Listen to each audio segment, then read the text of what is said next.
France, a country where bread is taken seriously, where sauces became an art form, and where even the simplest meal can feel like a ritual. But French food is not just luxury. It's not only white tablecloths and expensive restaurants. Some of the most beloved French dishes began as peasant food. Some were born in villages. Some were created to use leftovers. And some became famous all over the world, while being completely misunderstood outside of France. Today, we're counting down 10 of the most popular French dishes and exploring the food, the history, and the culture behind them. From rustic countryside classics, to buttery pastries, to one of the most iconic cafe meals ever served. And by the end of this video, you may never look at French cuisine the same way again. Welcome to my kitchen, and welcome back to Cooking Show at Home. Today, we are going to France, but not just postcard France. Not only the version people imagine from movies. Not just Paris cafes, soft accordion music, and perfect pastries in bakery windows. Today, we're talking about the real heart of French food culture, because French cuisine has two identities at the same time. One is refinement, technique, precision, the world of famous chefs, classic sauces, pastry mastery, and carefully structured meals. But the other side is much older, and maybe even more important. It's the side of home kitchens, village cooking, farmers using what they had, families stretching ingredients, cooks learning by watching their parents and grandparents, not from culinary school. That's what makes French cuisine so fascinating. It can be sophisticated, but it can also be deeply humble. A dish can begin as survival food for poor families, and later become something served in beautiful restaurants. A pastry can look simple, while taking years of skill to master. A soup made from onions can become legendary. A stew made from tough meat can become elegant. A plate of steak and fries can become a national symbol. And maybe that's why French food has influenced the world so much. Because it is not just about ingredients. It is about patience, balance, respect for tradition, and understanding that the simplest dishes often depend on the most discipline. In France, meals are not always rushed. People sit down, they talk, they taste, they pay attention. Food is part of life there, not just fuel. And today, that's what we're exploring. Not only what these dishes are, but where they came from, why they became famous, how they are really made, and what people outside France often get wrong. Some of these dishes may surprise you. Some you already know. And some may look simple until you hear the story behind them. So get comfortable, because this is more than a top 10 list. This is a journey through French food, history, and culture. Let's begin with number 10. At first glance, ratatouille may not look like a dish powerful enough to represent France. There's no expensive meat, no dramatic sauce, no pastry technique, no cheese pull. It's vegetables, eggplant, zucchini, tomatoes, peppers, onion, garlic, olive oil, herbs. Simple, seasonal, familiar. And yet ratatouille tells one of the most important stories in French food. Because this dish comes from Provence, in the south of France, a region known for sunshine, olive oil, and cooking that feels lighter, brighter, and more Mediterranean than the rich, butter-based cooking some people associate with northern France. Ratatouille was never meant to be luxurious. It began as practical home cooking. Farmers and working families used the vegetables they had in abundance during summer and turned them into something filling and comforting. This was food built around the rhythm of the land. When gardens were full, ratatouille happened naturally. And like many dishes with humble origins, it became more respected with time. What was once rustic and ordinary slowly became admired. Later, chefs refined it, plated it elegantly, sliced vegetables with precision, and turned it into something beautiful enough for fine dining. But underneath all that presentation, the soul of ratatouille never changed. It is still about making vegetables taste deeply satisfying. Now here's what many people get wrong. They think ratatouille is just random vegetables cooked together until soft. But good ratatouille has structure. The vegetables do not all behave the same way. Eggplant absorbs oil. Zucchini releases moisture. Tomatoes break down quickly. Peppers have their own pace. Many traditional cooks prepare them separately first, then bring them together at the end, so every ingredient keeps its identity. That is a very French idea. Even in a rustic dish, technique matters. Another thing tourists misunderstand is the role of ratatouille at the table.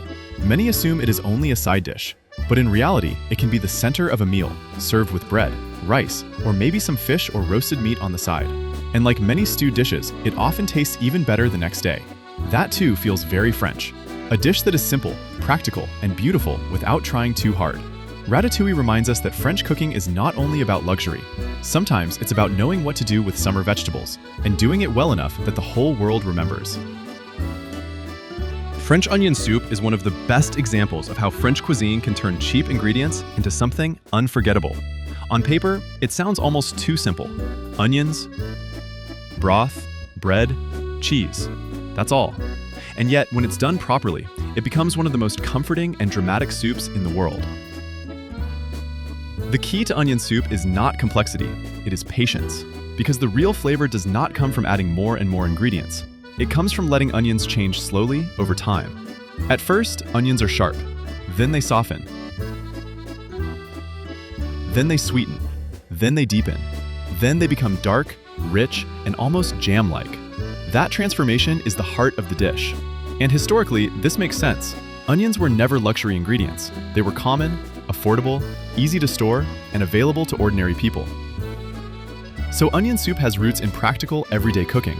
But in Paris, it gained a special reputation. It became the kind of meal people would eat late at night or early in the morning. Workers, market people, travelers, and those leaving the city's nightlife. It was hot, filling, restorative, and affordable. Later, with the addition of toasted bread and melted cheese under the broiler, it became iconic.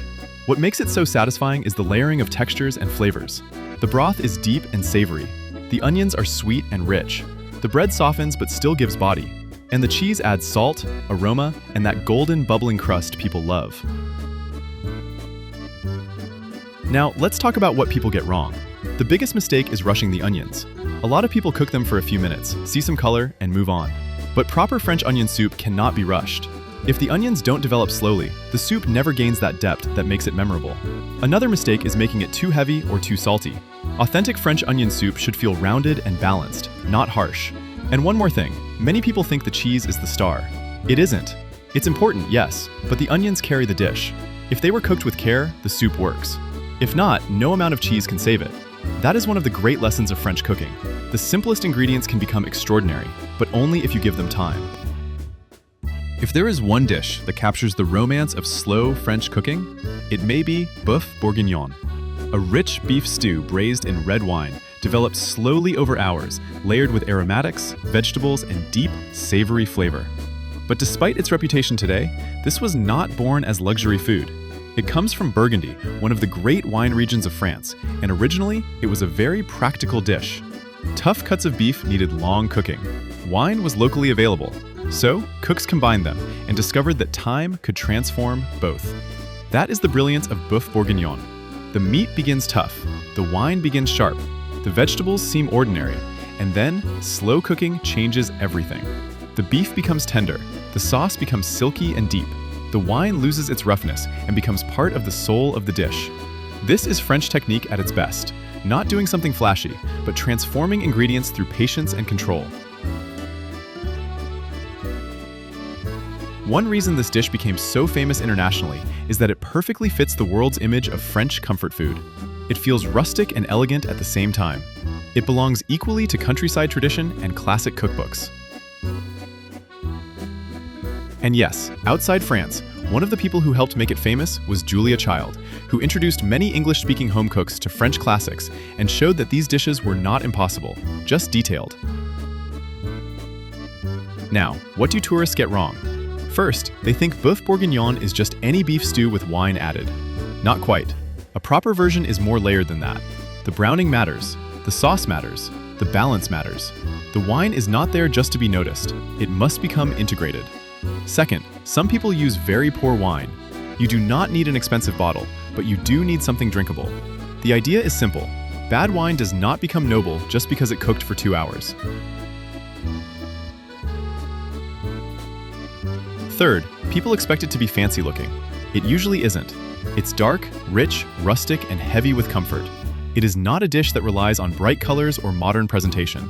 Its beauty is in the aroma, the tenderness, and the depth. This is cold weather food, weekend food, stay at the table longer food. And maybe that's why it continues to matter. Because even today, in a fast world, Boeuf Bourguignon insists on slowing everything down.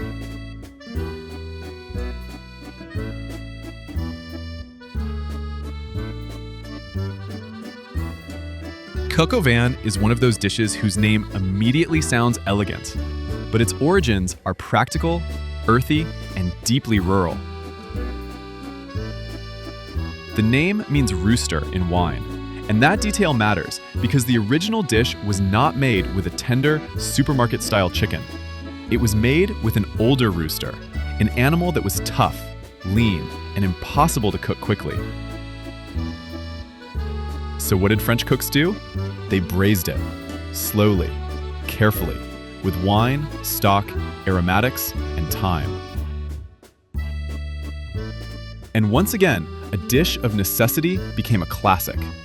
That pattern appears again and again in French cuisine. Not wasting ingredients, adapting to what is available, using technique to make difficult foods delicious. Coq au vin became a symbol of French country cooking because it combines so many of those values in one pot. You have poultry, wine, mushrooms, onions, and often small pieces of cured pork adding flavor. Everything simmers together until the sauce becomes rich and the meat becomes tender. But one of the most interesting things about coq au vin is that it reminds us France is not one single culinary culture. It has regions, and those regions matter. In Burgundy, red wine may dominate. In Alsace, white wine versions exist. Elsewhere, details shift according to local habits and ingredients. That's one of the biggest mistakes outsiders make when they think about French food. They assume there is one official recipe for each dish. In reality, authenticity in France is often regional, local, and deeply personal. The version your grandmother makes may differ from the restaurant version. The village version may differ from the city version. And that doesn't make one fake and the other real. It makes both French. What tourists often misunderstand about coq au vin is expecting it to be delicate just because it sounds elegant.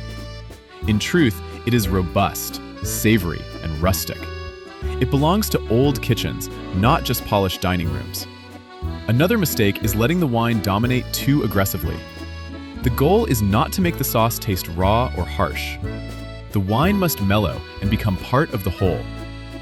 And maybe that's why this dish remains so respected, because it reflects the deeper intelligence of traditional cooking.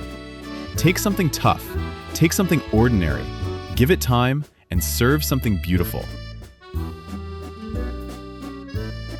Quiche Lorraine may be one of the most internationally copied French dishes on this list.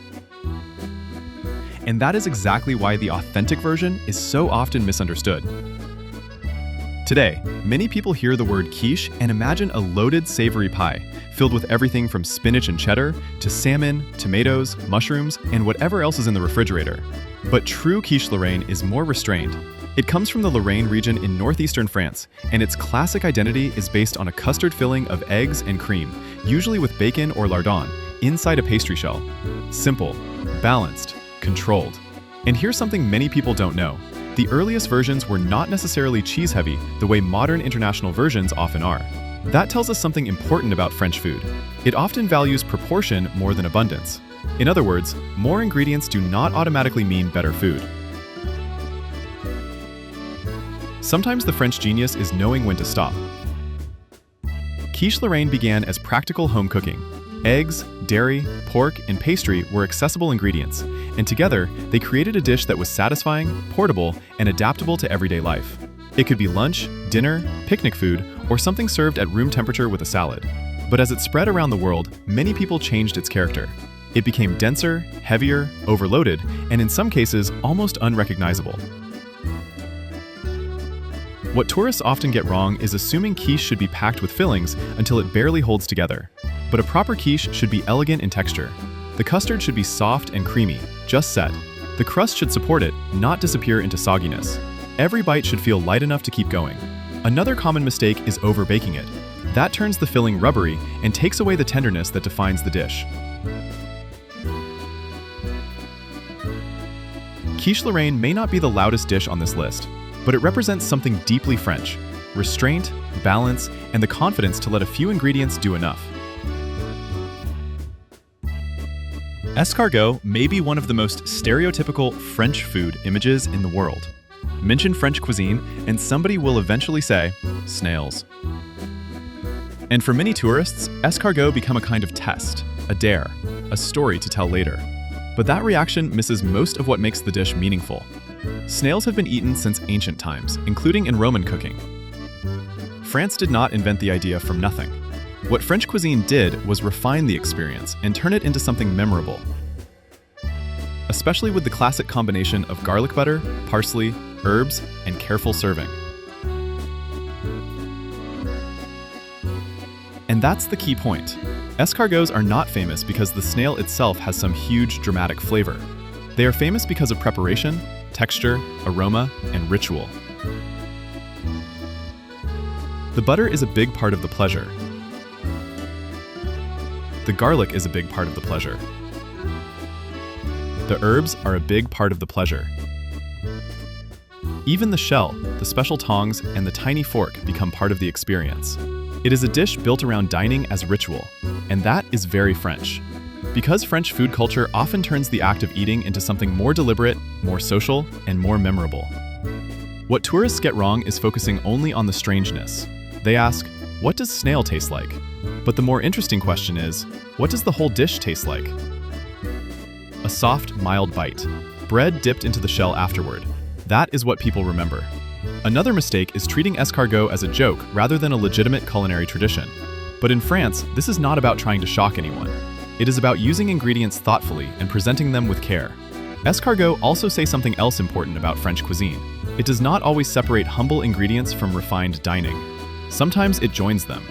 That is where much of its charm lives. Duck confit is a perfect example of how preservation food can become luxury food. Today, when people see duck confit on a menu, it sounds refined and maybe expensive. But originally, confit was practical. It was a method of survival.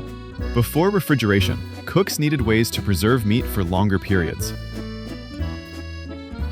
In southwestern France, salting duck legs and slowly cooking them in duck fat helped make that possible. Then, the meat could be stored under the fat, protected and preserved. So once again, one of France's great dishes began not as indulgence, but as necessity. What makes duck confit so beloved now is the result of that process. The duck becomes deeply seasoned, tender almost to the point of collapse, rich but not crude, and when finished properly, the skin becomes crisp and golden. That contrast is everything. Soft meat under crisp skin, richness controlled by texture, a rustic method with an elegant result. And that combination feels very French. What tourists often get wrong is assuming duck confit is just greasy. It can be rich, yes, but a proper confit is not sloppy or oily. The fat is doing a job. It preserves moisture, carries flavor, and helps create texture. Another mistake is reducing the dish to one step. Duck cooked in fat. But confit is more than that. Salting matters, timing matters, temperature matters, resting matters, crisping at the end matters. Without those details, you lose the character of the dish. Duck confit reminds us that many great culinary traditions came from practical problems. How do we store food? How do we avoid waste? How do we make preserved ingredients delicious? French cooking answered those questions, and somehow made the results beautiful.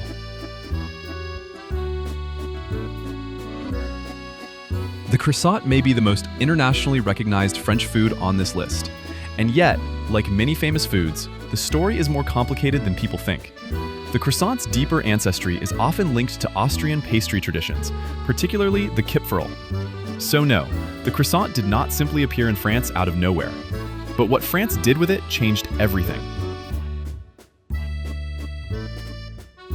French bakers refined laminated dough into a form of edible precision.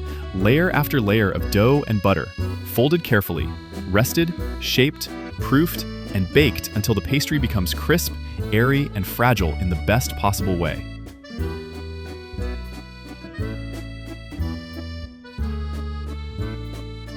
That's why a real croissant is not just bread in a crescent shape.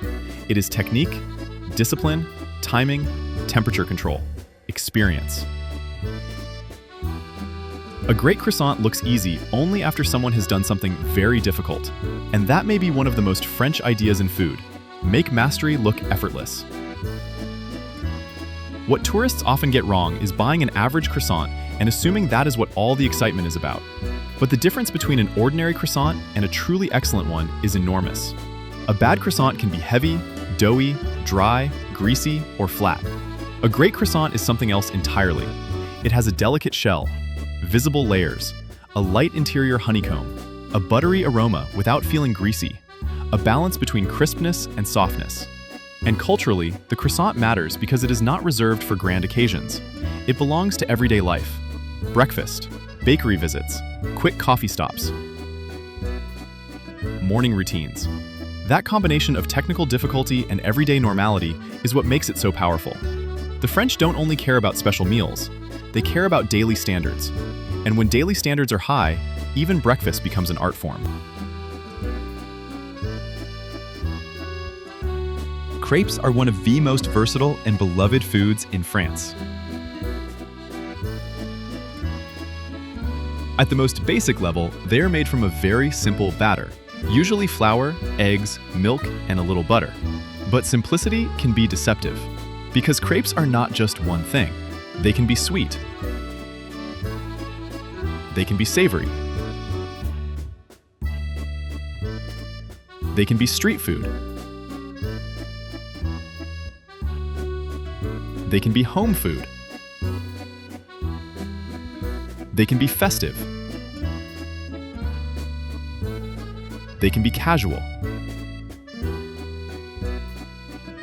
And that versatility is part of why they became so iconic. Walk through parts of France, especially in areas influenced by Brittany, and you'll often find crêpes everywhere. Sweet ones, folded around chocolate, sugar, fruit, or jam. Savory ones, filled with ham, cheese, mushrooms, eggs, and more. That is one of the biggest things tourists get wrong. They think crêpes are mostly dessert, but savory crêpes and galettes are a major part of the tradition too.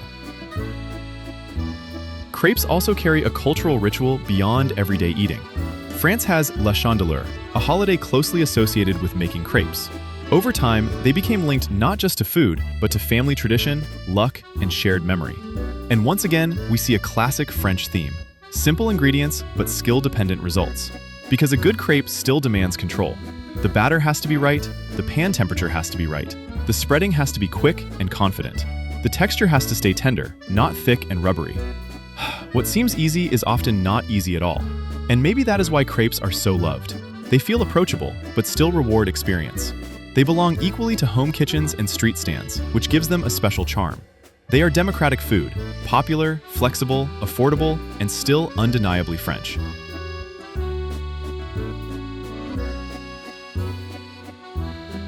And now, number 1, steak frites. A dish so simple that many people might not expect to see it at the top of a list about French food. But that simplicity is exactly why it belongs here. Steak frites is one of the clearest expressions of French bistro culture. A good steak, a pile of crisp fries, maybe a sauce, maybe a little salad, maybe a glass of wine. Nothing extravagant, nothing overloaded, just a meal built on execution. And that is what makes it so French. Because French cuisine is not always about complication. Sometimes it's about removing everything unnecessary and trusting ingredients, timing, and technique. The steak must be cooked correctly. The fries must be crisp outside and soft inside. Both must arrive hot. There is nowhere to hide. That is why steak frites is more demanding than it looks. If the fries are bad, the dish suffers immediately. If the steak is overcooked, the whole plate feels disappointing.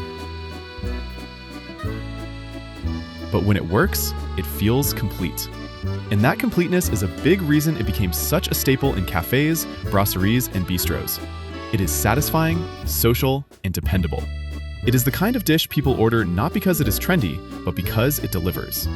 What tourists often get wrong is trying to make it more complicated than it needs to be. They assume a national dish must be elaborate. Not always. Sometimes national identity lives in the dishes people return to again and again. And steak frites is exactly that. It's not just a plate of food.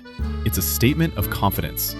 Good ingredients, proper cooking, no nonsense. That may be one of the most French culinary ideas of all. So, what do all these dishes tell us about France? That French cuisine is not just about prestige. It's about transformation, turning onions into something rich, turning tough meat into something tender, turning vegetables into something memorable, turning preservation methods into delicacies, turning breakfast into craftsmanship.